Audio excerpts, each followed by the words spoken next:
po si Ernie, ang primary operator ng UV Mimaki machine dito sa Felix. Ito po ang UV Mimaki printer. As of February 5, madalas ito nagamit.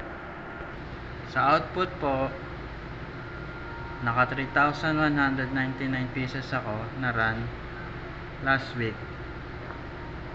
Nagpahinga ito ng 1 day. Wala kaming in-house order. Pending namin ay good for 24 hours.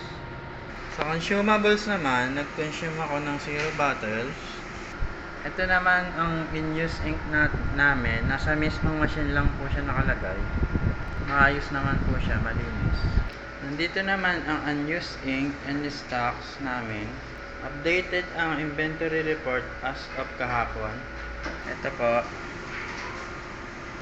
Ito po ang aking printer head area. Malinis naman po. Ito naman po ang aking capping.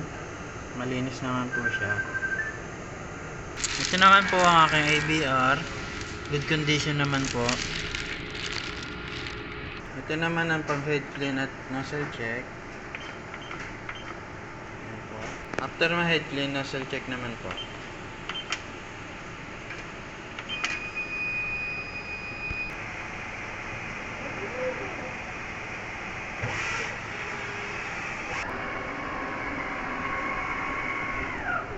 Ano po yung nozzle check niya? Good naman po.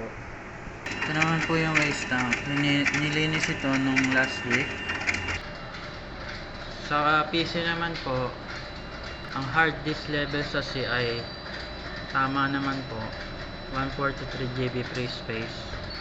May antivirus para iwas virus. Nag-delete ako ng 1 GB last week.